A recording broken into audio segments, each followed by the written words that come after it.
Assalamualaikum warahmatullahi wabarakatuh. Halo semuanya, pada video kali ini kita akan mempelajari topik menarik dalam biokimia, yaitu kimia respirasi. Respirasi adalah proses vital yang memungkinkan tubuh memperoleh energi dari makanan dengan bantuan oksigen. Yuk kita mulai. Proses respirasi manusia. Respirasi manusia terdiri beberapa tahap penting, yaitu ventilasi paru, difusi gas di alveolus, transportasi oksigen dan karbon dioksida dalam darah, serta pengaturan oleh pusat pernapasan. Udara masuk melalui hidung atau mulut, lalu melewati faring, laring, trakea, dan bronkus hingga mencapai alveolus. Disinilah gas oksigen masuk ke darah dan karbon dioksida dikeluarkan. Difusi gas mengikuti hukum Fick, di mana kecepatan difusi dipengaruhi oleh luas permukaan, perbedaan tekanan parsial, dan ketebalan membran. Ada penghalang antara udara dan darah, terdiri dari epitel alveolus tipe 1 yang sangat tipis, membran basal ganda yang menyentuh, ruang interstital sempit, serta endotol kapiler. Ini memungkinkan pertukaran gas berlangsung secara efisien. Pada gambar ini diperlihatkan jalur masuknya oksigen dari alveolus ke dalam darah kapiler, serta karbon dioksida dari kapiler ke alveolus. Difusi terjadi dari konsentrasi tinggi ke rendah, memastikan jaringan menerima cukup oksigen dan membuang karbon dioksida. Selanjutnya yaitu mekanisme transportasi CO2 di jaringan dan paru-paru. Karbon dioksida ditransportasi dalam tubuh melalui 3 mekanisme utama, yaitu larut dalam plasma, terikat pada hemoglobin sebagai karbaminohemoglobin, dan dalam bentuk ion bikarbonat. Selanjutnya yaitu kurva disosiasi oksigen. Kurva disosiasi oksigen adalah representasi grafis yang menggambarkan hubungan antara tekanan parsial oksigen dan tingkat kejenuhan hemoglobin terhadap oksigen. Bentuk khas kurva ini menyerupai sigmoid atau huruf S yang disebabkan oleh sifat kooperatif. Salah satu faktor fisiologis utama yang mempengaruhi posisi kurva disosiasi adalah efek Bohr, yakni fenomena proses pergeseran kurva ke kanan sebagai respon terhadap peningkatan konsentrasi karbon dioksida dan penurunan pH darah. Gambar ini menunjukkan kurva disosiasi oksigen, grafik berbentuk huruf S atau sigmoid yang menggambarkan hubungan antara tekanan parsial oksigen dan tingkat kejenuhan hemoglobin terhadap oksigen. Semakin tinggi PO2, semakin tinggi saturasi Hb hingga jenuh. Selanjutnya yaitu asam basa, kompensasi ginjal dan paru. Tubuh manusia memiliki 2 sistem utama untuk menjaga keseimbangan asam dan basa, yaitu melalui ginjal dan paru-paru. Yang pertama, kompetensi ginjal. Ginjal membantu menstabilkan pH darah melalui 3 cara. Yang pertama dengan reabsorpsi bikarbonat dari urin ke darah. Kedua, dengan memproduksi dan mensekresi amonia yang berfungsi menetralisasi ion H+. Dan ketiga, dengan mengeluarkan ion hidrogen ke dalam urin.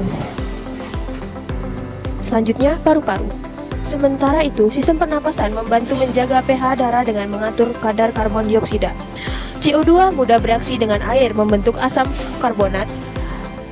Jika kadar CO2 meningkat, maka asam karbonat meningkat, pH darah menurun. Sebaliknya, saat CO2 berkurang, seperti saat hiperventilasi, asam karbonat menurun dan pH darah meningkat. Dengan begitu, keseimbangan asam basa tetap terjaga. Bisa kita lihat dari gambar ini, bagaimana tubuh mengatur keseimbangan pH darah melalui sistem pernapasan. Ketika keseimbangan asam basa terganggu, tubuh akan menyesuaikan aktivitas pernapasan untuk memulihkannya kembali. Bisa kita lihat dari bagian kiri, respon terhadap asidosis. Jika terjadi asidosis, yaitu kondisi saat pH darah terlalu rendah atau terlalu asam, tubuh akan memberikan respon kompensasi. Selanjutnya, sebagai respon, tingkat pernapasan akan meningkat atau disebut hiperventilasi. Selanjutnya, penurunan kadar CO2 dalam darah akan menyebabkan penurunan konsentrasi asam karbonat karena CO2 bereaksi dengan air untuk membentuk H2CO3. Ketika kadar asam ini menurun, maka pH darah akan kembali naik ke kisaran normal. Hasil akhirnya, homeostasis asam basa akan dipulihkan. Selanjutnya, bagian kanan. Ketika terjadi alkalosis, yaitu pH darah terlalu tinggi atau terlalu basa, tubuh akan melakukan mekanisme yang berlawanan. Reseptor di otak dan arteri mendeteksi kenaikan pH, lalu tingkat pernapasan akan menurun atau disebut dengan hipoventilasi.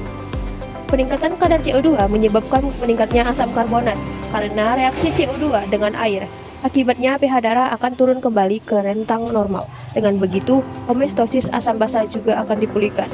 Jadi, sistem pernapasan berperan penting dalam menjaga pH darah tetap seimbang dengan menyesuaikan kadar CO2. Selanjutnya yaitu transportasi CO2 dalam darah.